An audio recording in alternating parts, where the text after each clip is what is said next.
नमस्कार, जेके 24/7 न्यूज देख रहे हैं आप। मैं हूं प्रिया आपके साथ। दिल्ली हिंसा को लेकर तमाम खबरों के बीच अब जो शांति की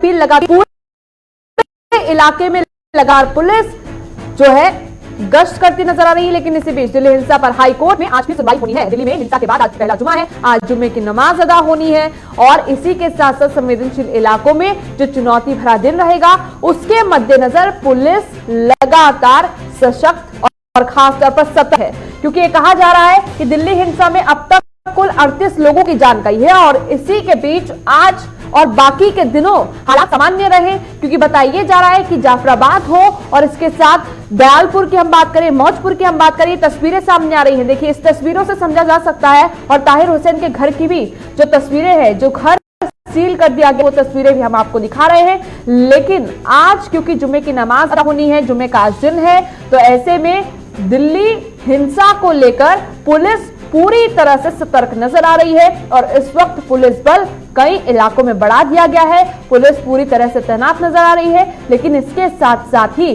पुलिस ये भी कहती हुई नजर आ रही है कि लोगों को, खास तौर पर जो आम लोग हैं, स्थानीय लोग जो हैं, वो रोजाना की तरह अपना जीवन बिताएं, यानी परेशान ना हो, शांति पूरे इलाके में है और हम पर भरोसा करें, हम पर विश्वास करें। और इसी बीच यूपी के क्या हालात हैं, इस पूरे विषय को लेकर इस वक्त संजीव कपासिया हमारे साथ, हमारे संवाददाता सीधा लखनऊ से जुड़ रहे हैं। संजीव, क्या संवेदनशील इलाकों में, लखनऊ के, यूपी के कई इलाकों में क्या अभी फिलहाल सुरक्षा बढ़ाई गई है आज की नमाज को लेकर, आज क्योंकि जुम्मे का दिन है?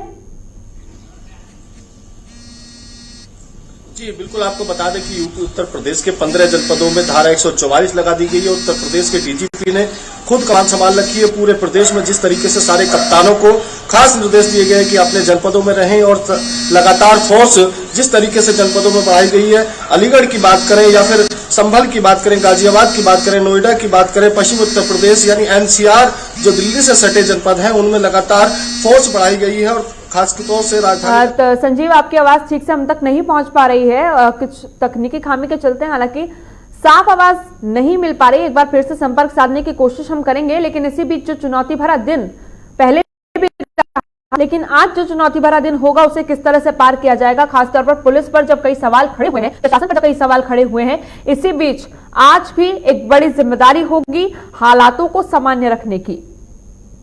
कई ऐसे इलाके हैं जहां पर अभी भी ये माहौल देखने को मिल रहा है। ये देखिए, जो तस्वीरें हैं ये गवाही दे रहे हैं उस पल की कि वो 3 दिन कितने दर्दनाक रहे, किस तरह से पत्थरबाजी हुई, हिंसा हुई, लोगों की दुकानें जली, लोगों की गाड़ियां जली। लेकिन अब सब कुछ काबू में है, पुलिस ये कह रही है सभी चीजें नियंत्रण में इस वक्त हैं।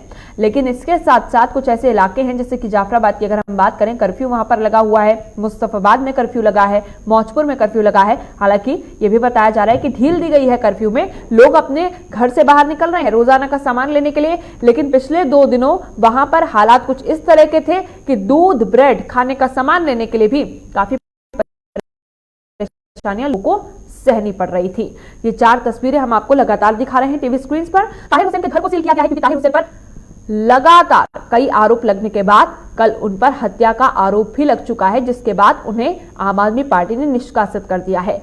जाफराबाद की ये तस्वीर जहां पर लोग सामान्य हालातों को बनाने की कोशिश कर रहे हैं, रोजाना की तरह जिंदगी जीने की कोशिश कर रहे हैं। और दयालपुर की तस्वीरें जहां पर फोर्स तैनात है, पुलिस बल तैनात है और ये तस्वीरें लगातार हम अलग अलग इलाकों से आपको दिखा रहे हैं ताकि आज की जो जिंदगी है, खासतौर पर पिछले 2 दिनों से, क्योंकि फिलहाल कोई हिंसा, कोई इस तरह की घटना देखने को नहीं मिली है, ऐसे में आज लोगों को कुछ राहत है।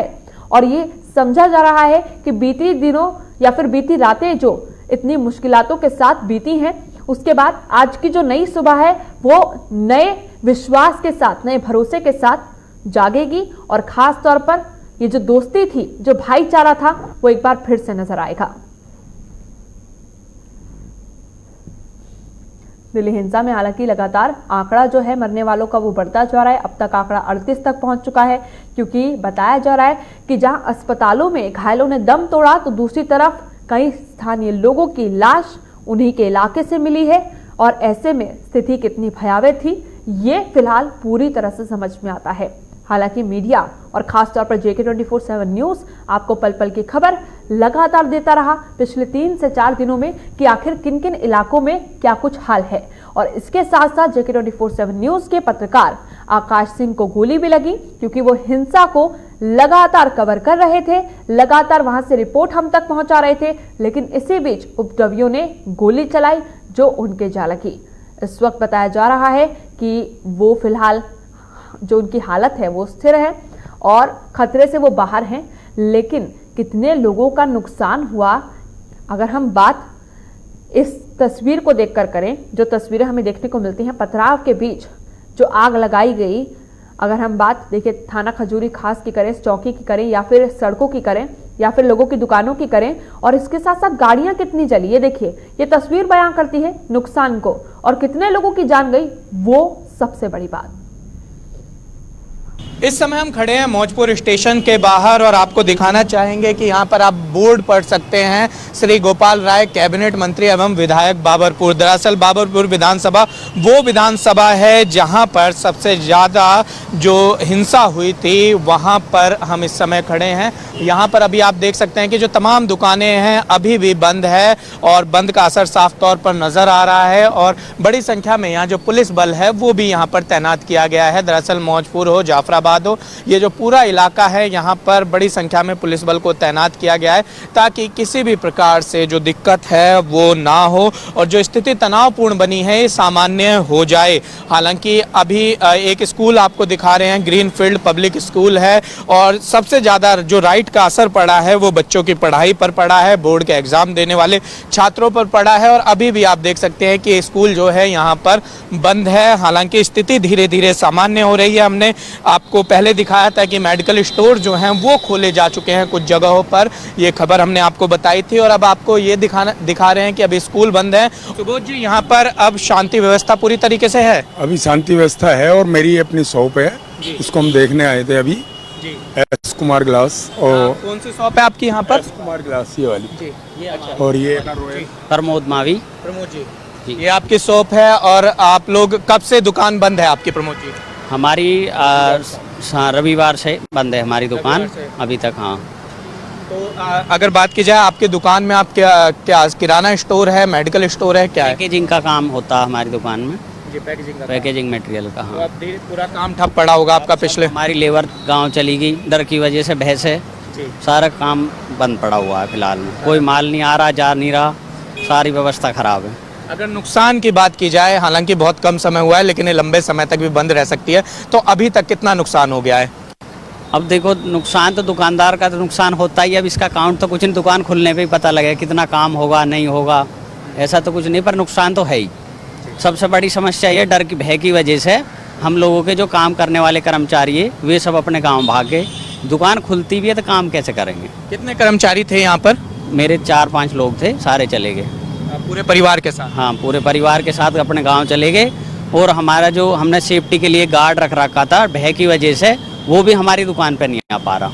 हमें खुद अपनी दुकान की सेफ्टी खुद करनी पड़ रही है आके यहाँ पे। तो आप सुबह से शाम तक यहीं रहते हैं? हाँ, नहीं, दिन में आते रुकने देती है पुलिस, तो यहाँ तो आते जाते रहते हैं, देखते रहते हैं, दिन में आते जाते हैं, देख रहते हैं। सर, आपका क्या काम है? हमारा ग्लास का काम है, ग्लास का जो बिल्डिंगों में ग्लास लगते हैं होलसेल में, मॉल्स वगैरह में जो है। हमारे पास 15 वर्कर हैं काम करने वाले, बाकी सभी लोग अपने गांव चले गए, कुछ लोग तो इस वक्त निशांत राय हमारे संवाददाता उत्तर पूर्वी दिल्ली से हमारे साथ लाइव जुड़ रहे हैं। निशांत, क्या कुछ हालात आप देख रहे हैं? क्योंकि कुछ देर पहले आपने जो रिपोर्ट सौंपी है, जो रिपोर्ट हम तो पहुंचाई है, जो हम दर्शकों को दिखा रहे हैं, उसमें दिख रहा है कि हालात सामान्य बनाने की कोशिश हो रही है, लेकिन उसके बावजूद फिलहाल चिंता का सबब यह है कि आज जुमे की नमाज है, ऐसे में चुनौती भरा रहेगा ये दिन। बिल्कुल, आज का दिन सबसे ज्यादा चुनौती भरा है और अगर आज सामान्य तरीके से नॉर्थ ईस्ट दिल्ली में ये दिन गुजर जाता है तो समझ लीजिए कल से नॉर्थ ईस्ट दिल्ली की दुकानें खुल जाएंगी और लोग दोबारा से अपने काम धंधे पर लौट जाएंगे। प्रशासन ने बस आज तक के इंतजार में है कि आज किसी भी तरीके से स्थिति को काबू में करके आज का दिन निकाल दिया जाए और धीरे धीरे दिल्ली की जो नॉर्थ ईस्ट दिल्ली की जनजीवन है वो सामान्य रूप से पटरी पर आ जाएगा। आपने देखा किस तरीके से तमाम व्यापारी जो हैं, कुछ ही व्यापारियों से हमने बात की थी, सभी बेहद परेशान नजर आ रहे हैं। उनका बिजनेस पूरी तरीके से चौपट हो चुका है, लेबर उनकी चली गई है और जो तमाम ऑर्डर्स थे वो पेंडिंग पड़े हैं और ऐसे में समय लगातार बर्बाद हो रहा है। और अगर कल से दुकानें खुल जाती हैं तो ये ज्यादा बेहतर होगा उन लोगों के लिए और उन लोगों का जो काम धंधा है वापस पटरी पर आ जाएगा। इसी तरीके से जो तमाम लोग अभी भी ये भी है, क्योंकि जाफराबाद की अगर हम बात करते हैं, वहां लाइन से एक बड़ी होलसेल मार्केट है जो अब कूलर से सज चुकी है। हालांकि मौसम के अनुसार वहां पर तमाम चीजें सजती हैं, लगती हैं, लेकिन इसके साथ साथ गोकलपुरी की जो मार्केट थी, कार मार्केट हो, टायर मार्केट हो, वो तो जलकर खाक हो चुकी है। उसको वापस से बनने में, वहां के हालात सामान्य होने में हालांकि बहुत वक्त लग सकता है। लेकिन इसी बीच आप उत्तर पूर्वी दिल्ली का दौरा करके सुबह लौटे हैं, लेकिन क्या कुछ हालात आपको देखने को मिल रहे हैं? क्या सब कुछ सामान्य नजर आ रहा है इस वक्त? देखिए, अभी तक तो सामान्य नजर आ रहा है और कल देर शाम भी जब हम वहां पर थे तो मेडिकल स्टोर और दूध की जो दुकानें थी, मदर डेयरी वगैरह, वो सभी खोल दी गई थी ताकि लोगों को दवाई और दूध और जो रोजमर्रा के जीवन की प्रमुख चीजें हैं वो मुहैया कराई जा सके। लेकिन आज का दिन है, आज दोपहर बाद देखना है कि नॉर्थ ईस्ट दिल्ली की क्या स्थिति रहती है। चीजें उसी के बाद तय हो पाएंगी कि प्रशासन को किस तरीके से काम करना है और उम्मीद यही की जा रही है कि दिल्ली अब शांत हो रही है, नॉर्थ ईस्ट दिल्ली, और अब पूरी तरीके से लोगों का सामान्य जनजीवन जो है वो गुजरने वाला है और जो एक बुरा ख्वाब या कह ले एक बुरा दौर जो पिछले 4-5 दिन तक नॉर्थ ईस्ट दिल्ली ने देखा है वो खत्म होने वाला है। जो खौफ के साए में लोगों की रातें गुजरी हैं, दिन में वो परेशान नजर आए हैं और फोर्स के सामने नजर आती है, वो है अफवाहों को लेकर, क्योंकि कल से लेकर पिछले दिनों तक लगातार अफवाहें उड़ी। जब हालात हमने 2 दिनों देखे कि हिंसा की कोई घटना देखने को नहीं मिली, इस बीच भी अफवाहें उड़ी और आज इन अफवाहों को रोकने के लिए क्या कुछ किया जाएगा, उसकी क्या जानकारी मिल पा रही है? क्या किसी से बात हुई, किसी पुलिसकर्मी से या फिर किसी सुरक्षाकर्मी से? देखिए प्रिया, अफवाह को लेके एक उदाहरण मैं आपको देता हूं। कल जब मैं जाफराबाद में मौजूद था तो मुझे एक मैसेज आता है कि जाफराबाद में एक दुकान को दंगाइयों ने जला दिया है। किस्मत से मैं उसी दुकान के बाहर था और मैंने लोगों से पूछा इस दुकान के साथ क्या हुआ है, तो उन्होंने कहा कि इसमें शॉर्ट सर्किट लगी थी और शॉर्ट सर्किट की वजह से इसमें आग लग गई, लेकिन फायर ब्रिगेड मौके पर मौजूद थे और उस आग को बुझा रही थी। तो जो फायर ब्रिगेड के विजुअल हैं वो सोशल मीडिया पर चल रहे थे कि दंगाइयों ने अब एक बार फिर एक और दुकान को आग के हवाले कर दिया, लेकिन वहां कोई ऐसी स्थिति नहीं थी। इस तरीके की तमाम अफवाहें उड़ाई जा रही हैं, लोगों को भड़काने का काम किया जा रहा है और इन्हें रोकना बेहद जरूरी है और कोशिश प्रशासन की यही है कि अफवाह रुके और जो सोशल मीडिया पे इस तरीके की हरकत कर रहे हैं लोग, जाहिर सी बात है कि प्रशासन से लेकर गृह मंत्रालय तक सबकी वो नजर में है।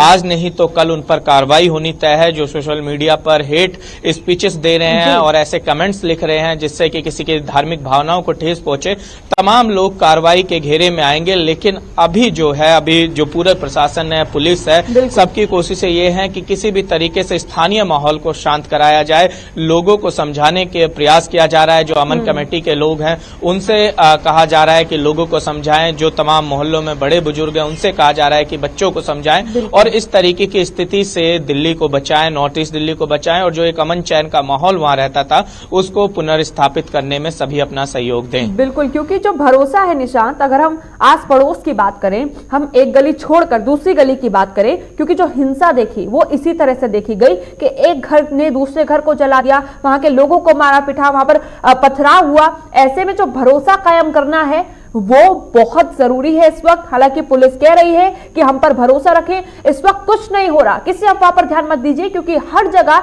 सुरक्षाकर्मी तैनात है। लेकिन जो आपसी भाईचारा था, जो आपसी भरोसा था, वो कायम करना सभी के लिए चुनौती भी है और ये बहुत जरूरी भी है। बिल्कुल प्रिया, आपसी भाईचारा कायम करना इस समय सबसे बड़ी चुनौती है। जिन लोगों के घर जले हैं, जिन्होंने अपने प्रियजनों को खोया है, तो जाहिर सी बात है कि उनके पास एक ऐसा दर्द है जो कभी नहीं मिटेगा और ऐसे में उन लोगों को समझाना और उन तमाम लोगों को समझाना जो इस समय इस पूरे माहौल को लेकर गुस्से में हैं और किसी भी तरीके से एक बार फिर गंगा जमनी तहजीब को मजबूती के साथ रखने की कोशिश करना, लोगों को समझाना कि हिंदुस्तान हमारा है। और देखिए, व्यापारियों से जब मैं बात कर रहा था तो वो भी मुझसे यही बात कह रहे थे कि आप अमन का संदेश दीजिए। कुछ लोगों ने, जहां पर हम उतरते थे, जहां पर लोगों से बात करते थे, तो उनका कहना था कि सर आप लोग तो कम से कम अमन का संदेश दीजिए, हम लोग बहुत परेशान हो चुके हैं और आप लोग अगर हम लोगों की मदद करेंगे और इस तरीके से शांतिपूर्ण वातावरण बनाने की कोशिश करेंगे तो बहुत ही बेहतर होगा। और लगातार हम लोग भी लोगों से अपील कर रहे हैं कि शांति बनाए रखिए और नॉर्थ ईस्ट दिल्ली वापस सामान्य स्थिति में जा रही है धीरे धीरे, और इंतजार कीजिए एक बार फिर से नॉर्थ ईस्ट दिल्ली जिस तरीके से मिलजुल कर काम किया करती थी और जो वहां का एक बेहतर माहौल था, वो माहौल फिर से बनकर तैयार हो जाएगा। बिल्कुल, माहौल उसी तरह से बनाना है। और इसके साथ साथ, क्योंकि आज जुमे की नमाज की बात अगर हम कर रहे हैं, जुमे की बात अगर हम कर रहे हैं, तो हमने 19 दिसंबर के बाद देखा था जितने भी जुम्मे रहे वो काफी तनावपूर्ण माहौल के साथ भी थे। लेकिन आज सुरक्षाकर्मी और पुलिस यही कोशिश कर रहे हैं कि जिस तरह से पिछले 2 दिनों से हालात फिलहाल सामान्य बनाने की कोशिश की जा रही है, उसमें कहीं चूक ना हो आज। बिल्कुल, जुम्मे की नमाज को लेकर पुलिस प्रशासन के द्वारा पूरी कोशिश की जा रही है कि कहीं चूक ना हो, और पैरामिलिट्री फोर्सेस जो हैं वो तमाम जगह पर अभी भी अपनी जो पोजीशन लिए हुए हैं, लोगों को समझा भी रहे हैं। और कल मैं देख रहा था कि जो तमाम लोग थे जो सड़कों पर निकलने से डर रहे थे, जिनको दवाइयां लेनी जानी थी, उनको पैरामिलिट्री फोर्सेस के जवान मदद कर रहे थे, उनको एक भरोसा दिला रहे थे कि हम लोग खड़े हैं, आप दवाई लीजिए, यहाँ कुछ नहीं होगा। तो जाहिर सी बात है कि पैरामिलिट्री फोर्सेस के जवान अपना काम कर रहे हैं, दिल्ली पुलिस अपना काम कर रही है, और जो लोग हैं, जो बुजुर्ग हैं, वो सड़कों पर थे और तमाम युवाओं को कहते हुए कि आप घरों में जाइए, अब चीजें सामान्य हो चुकी हैं। तो एक अच्छा नजारा देखने को मिल रहा था इस हिंसा के बीच। और जिस तरीके की तमाम हम स्टोरीज भी देख रहे हैं कि किसने कैसे धर्म संप्रदाय से उठकर लोगों ने एक दूसरे की जान की हिफाजत की, ये एक बेहतर मैसेज था। और इस मैसेज को देखते हुए लग रहा है सुनवाई की जो खबर सामने आ रही है, और इसके साथ साथ कल हमने देखा सॉलिसिटर जनरल ने कई तमाम चीजें, कई दलीलें सामने रखी और उसके बाद वक्त भी मांगा रिपोर्ट सौंपने के लिए। हालांकि केंद्र को 4 हफ्ते का वक्त दिया गया है, लेकिन आज दिल्ली हाईकोर्ट की सुनवाई को लेकर क्या कुछ जानकारी?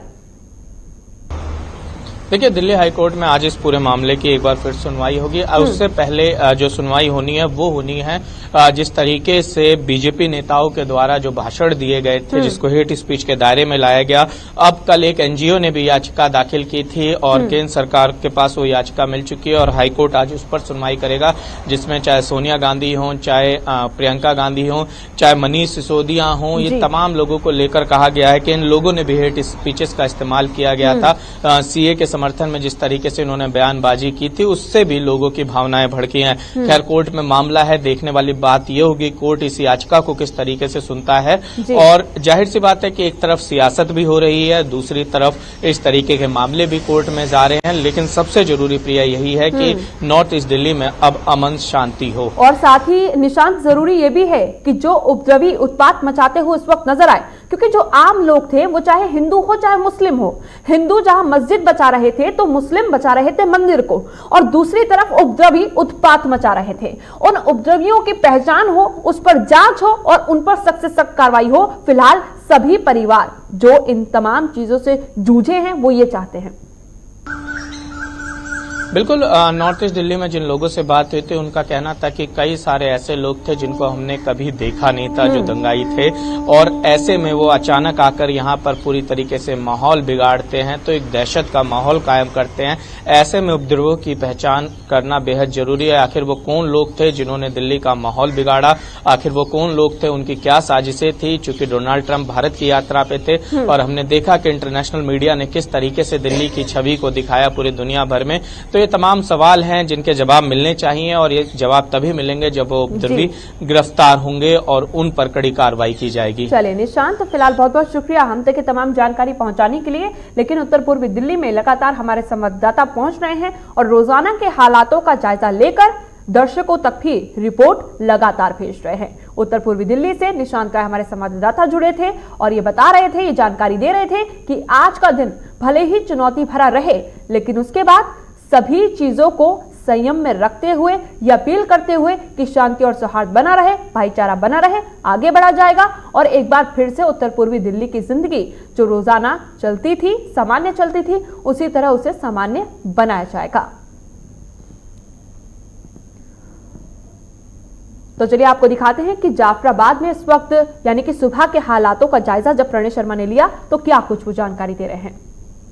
इस वक्त मैं जाफराबाद के इलाके में मौजूद हूं और यहाँ पर क्योंकि पूरे इलाके की बात करें तो धारा 144 लगी हुई है और पैरामिलिट्री फोर्स के जवान यहाँ पर आपको तैनात दिखाई देंगे। दुकानें पूरी तरह से बंद हैं, स्कूल यहाँ पर बंद हैं, ऑफिसेज जो थे वो भी पूरी तरह से बंद है और अभी भी जो हालात है उन्हें नियंत्रित करने के लिए, शांति बनाए रखने के लिए भारी सुरक्षा बल यहाँ पर तैनात किया गया है। जिस तरीके से पिछले कुछ दिन पहले यहाँ पर दंगाइयों ने उत्पात मचाया था, उस चीज को ध्यान में रखते हुए यहाँ पर आपको हर वक्त पुलिस की गाड़ियां दिखाई देंगी, पुलिस फोर्सेस पैदल मार्च करती हुई दिखाई देंगी और पैरामिलिट्री की फोर्स भी यहाँ पर तैनात दिखाई देगी ताकि जो हालात हैं वो सामान्य जल्द से जल्द बने। वहीं अभी भी पुलिस बलों के द्वारा लगातार ये अनाउंसमेंट की जा रही है कि कोई भी व्यक्ति अपने घर से बिना किसी काम के बाहर ना निकले और वो किसी भी भड़काऊ बात में, किसी भी बहकावे में ना आए।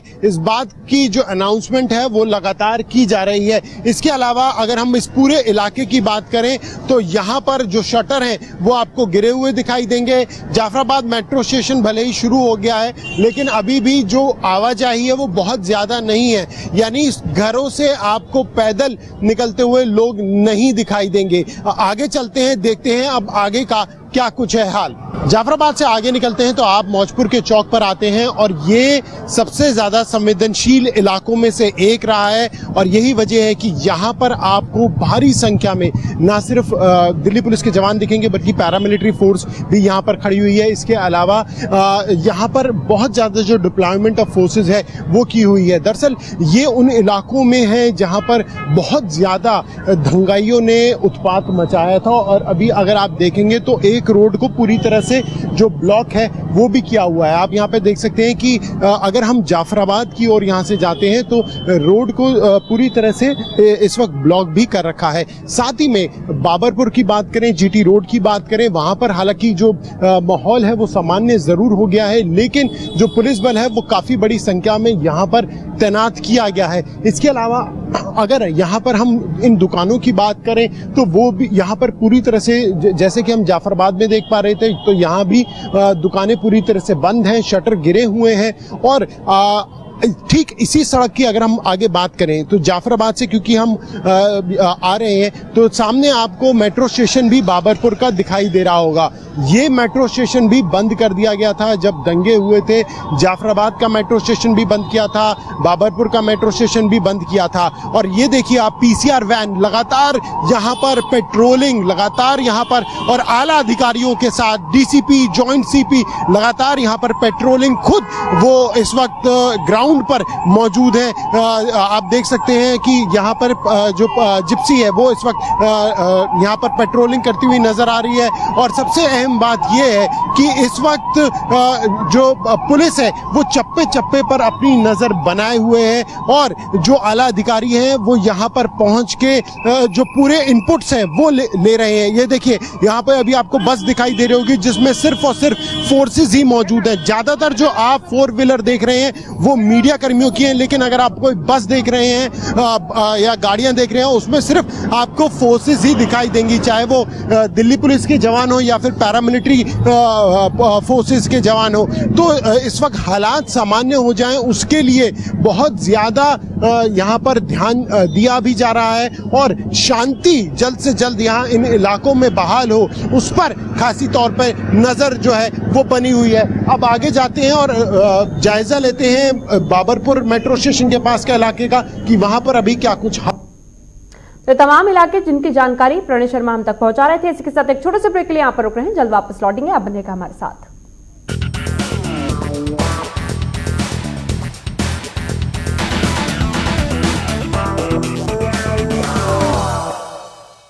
आंटी चलो आप मुझे स्कूल तोड़ दो। इसको भी पता कि माँ का प्यार क्या होता है। नहीं आंटी मुझे बस बुलेट पे बैठने का शौक है। रुकावट के लिए खेद है।